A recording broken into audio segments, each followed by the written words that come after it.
પરમ ભક્તરાજ વાલેરા વરુનું બારોટું ગુણાતીતાનંદ સ્વામીના આશીર્વાદથી 7 દિવસમાં જ પાર પડ્યું અને પાટી માણસા ગામનું તોરણ ગુણાતીતાનંદ સ્વામીએ બાંધેલું.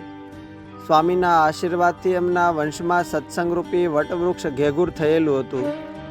એમના વંશજોમાં ઘણા એકાંતિક મુક્તો થયા છે. એક વખત જૂનાગઢથી સદગુરુ નારાયણદાસ સ્વામી પોતાની સાથે 11 સંતો સાથે પાટી માણસા ગામે પધાર્યા. સંતોએ મંદિરે ઉતારો કર્યો. એ દિવસે દરબારગઢમાંથી ભાયા બાપુ એક જ થોડા સાજા હતા એટલે એકલા મંદિરે આવ્યા. પણ બીજા બધાને તાવ આવેલો હોય કોઈ મંદિરે આવ્યું નહીં. એટલે નારાયણદાસ સ્વામીએ સમાચાર મેળવ્યા તો ભાયા બાપુ કહે કે સ્વામી, આખા પરિવારમાં હાલ તાવનો બહુ વાયરો છે ને સૌ બીમાર છે એટલે મંદિરે આવી શક્યા નથી. ભાયા બાપુની વાત સાંભળીને નારાયણદાસ સ્વામીના અંતરમાં કરુણા ઉપજી. એટલે બોલ્યા કે દરબાર, અમારે દરબારગઢમાં બધાયની ખબર કાઢવા આવવું છે, એટલે તમે ઘરે જાઓ ને તૈયારી કરો. ભાયા બાપુ આગળથી ગયા અને સંતો માટે માંદા પુરુષોના ખાટલાએ બેસવાની વ્યવસ્થા કરાવી. નારાયણદાસ સ્વામી સંત મંડળને સાથે લઈને સૌને દર્શન દેવા દરબારગઢમાં પધાર્યા. સ્વામી સંતોને ઉદ્દેશીને બોલ્યા કે સંતો, આ પરિવાર આપણા ગુરુદેવ ગુણાતીતાનંદ સ્વામીનો કૃપાપાત્ર છે. કાયમ એમની આવકનો દશાંશ વિશાંશ ભાગ રાધારમણ દેવને જૂનાગઢ મોકલે છે. માટે આજ આપણે આ બધાની માંદગી કાઢવી છે. 11 માંદા વ્યક્તિઓ છે ને આપણે પણ 11 સંતો છીએ. આપણે સૌ મહારાજને પ્રાર્થના કરો કે સૌ સાજા થઈ જાય અને એમના શરીરનો તાવ આપણા શરીરમાં આવી જાય. આમ કહીને સ્વામીએ તુરત જ ઠાકોરજીને જળ ધરાવીને ભાયા બાપુને સૌને પ્રસાદીનું જળ પીવડાવવા કહ્યું. આ વખતે ભાયા બાપુના ઢોલિયા પાસે 15-16 વર્ષના કુંવર આપા બાપુ ઊભા હતા.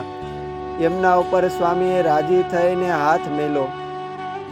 જળપાન કરવાની સાથે જ સૌના શરીરમાંથી તાવ ઉતરતો ગયો અને સંતોના શરીરમાં તાવ પ્રવેશ કરતો ગયો. કુંવર આપા બાપુનો તાવ સ્વયં નારાયણદાસ સ્વામીએ ગ્રહણ કર્યો. સૌ સંતો મંદિરે પરત આવ્યા. સ્વામી બપોર પછી કહે કે આજ આ તાવને આપણે નદીએ નાવા જઈને મૂકી આવીએ ને તાવને નદીમાં પધરાવી દઈએ.